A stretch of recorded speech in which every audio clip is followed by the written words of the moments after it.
नमस्कार बंधुरा आज के बानाबो खास्ता गजा। এই গজাটি বানাতে খুবই সহজ। বাড়িতে থাকা সামান্য উপকরণ দিয়ে খুব সহজে এই গজাটি আপনারা বাড়িতে বানিয়ে নিতে পারেন। দেখুন বন্ধুরা গজাটি কত সুন্দর খাস্তা হয়েছে, একদম দোকানের মতো। গজাটি বানানোর জন্য এখানে আমি নিয়ে নিয়েছি 200 গ্রাম ময়দা। ময়দাটাকে আমি ভালো করে চেলে নেব। অনেক সময় দেখা যায় ময়দার ভিতরে পোকা বা অন্য কিছু থেকে যায়, যার জন্য ময়দাটা চেলে নেওয়াই ভালো। ময়দাটা চালা হয়ে গেছে, এখন আমি দিয়ে দেব সামান্য পরিমাণে লবণ। যে কোনো মিষ্টির মধ্যে সামান্য পরিমাণে লবণ দিলে মিষ্টির স্বাদটা দ্বিগুণ বেড়ে যায়। এখানে আমি দিয়ে দিচ্ছি বড় চামচের 2 চামচ ঘি। ঘি একটু বেশি দিলে ময়ামটা ভালো হয় আর গজাটা খুবই খাস্তা হয়। সবকিছু একসাথে ভালো করে মিশিয়ে নেব। ঘিটি দিয়ে সবকিছু মাখানোর পর যখন দেখবেন হাতের মধ্যে এইভাবে মুঠো হয়ে আসছে, তখনই বুঝবেন যে ময়ামটা খুব সুন্দর হয়েছে। এখন আমি নর্মাল জল দিয়ে অল্প অল্প জলটা দিয়ে মেখে নেব। একবারে বেশি জল দেবেন না, অল্প অল্প জল দিয়ে ভালো করে মেখে নিতে হবে। ময়দার ডোটিকে আমি একটু শক্ত শক্ত করেই মাখবো। হাতে একটু সময় নিয়ে 3 থেকে 4 মিনিট ময়দার এই ডোটিকে ভালো করে মেখে নিতে হবে। ডোটি যত সুন্দর মাখা হবে গজাগুলো ঠিক তত সুন্দর খেতে হবে। এখানে আমার ডোটি মাখা হয়ে গেছে। দেখুন বন্ধুরা আমি একটু শক্ত শক্ত করে ডোটিকে মেখে নিয়েছি। এখানে আমি একটি থালা নিয়ে নিয়েছি। থালাটা রেখে থালাটার উপর ডোটিকে আমি বেলে নেব। বন্ধুরা আমি যে এইভাবে বেলছি আপনারাও ঠিক এইভাবে বেলে নেবেন। ডোটি একটু মোটা মোটা রাখবেন। ডোটাকে আমি একটু মোটা করে বেলে নিয়েছি। এটাকে আমি এখন মাঝখান থেকে কেটে নেব। ঠিক এইভাবে আমি 4 ভাগে ভাগ করে কেটে নেব। এইভাবে 4 ভাগে ভাগ করে একটার উপর একটা রেখে ভালো করে বেলে নিতে হবে। এইভাবে বেলে নিলে গজাটি ভালো লেয়ার আসবে।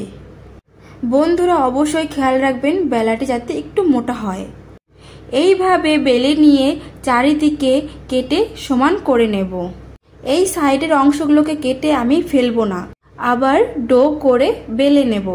বন্ধুরা আমি যেইভাবে বানাচ্ছি আপনারাও ঠিক এইভাবে বানাবেন, দেখবেন একদম পুরো দোকানের মতন খাস্তা গজা খেতে হবে। এর সাইডগুলোকে আমি সমানভাবে কেটে নিয়েছি। এবার গজার আকারে ছোট ছোট করে কেটে নেব। আমি একটু ছোট ছোট করেই কেটে নিচ্ছি। আপনারা চাইলে আপনাদের মতন কেটে নিতে পারেন।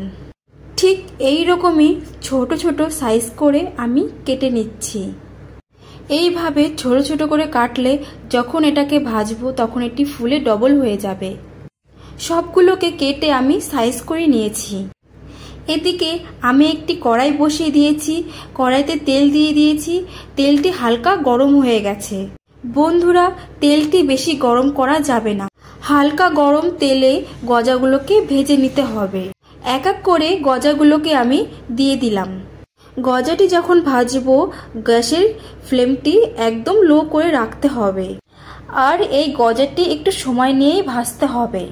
গজাটি ভাজতে আমার 6 মিনিট সময় লাগবে। গজাটি দেওয়ার সময় প্রথম 3 মিনিট গ্যাসের ফ্লেমটি লো করে ভেজে নেব। পরের 3 মিনিট মিডিয়াম আঁচে ভেজে নেব। গজাটি আমি এপিট ওপিট নেড়ে চেড়ে লাল লাল করে ভেজে নেব। গজাটি ভাজা হয়ে গেছে, এখন আমি এটিকে তুলে নিচ্ছি। গজাটি তুলে আমি কিছুক্ষণের জন্য রেখে দেব যাতে তেলটি ঝরে যায়। এদিকে আমি একটি কড়াই বসিয়ে দিয়েছি। কড়াইয়ের মধ্যে দিয়ে দিচ্ছি 1/2 কাপ জল। জলটি দেওয়ার পরপরই আমি দিয়ে দিচ্ছি 1 বাটি চিনি। যদি 1 কাপ চিনি দেন তাহলে 1/2 কাপ জল দিতে হবে। এখন চিনিটি জলের সাথে ফুটিয়ে একটি শিরা বানিয়ে নেব। চিনির শিরাটি আমার রেডি হয়ে গেছে। গ্যাসের ফ্লেমটি অফ করে দিয়ে কিছুক্ষণ পর ভেজে রাখা গজাগুলোকে দিয়ে দিতে হবে এর মধ্যে।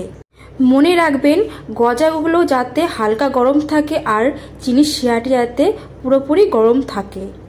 5 মিনিট এইভাবে গজাগুলোকে চিনি শিরার মধ্যে রেখে দিতে হবে।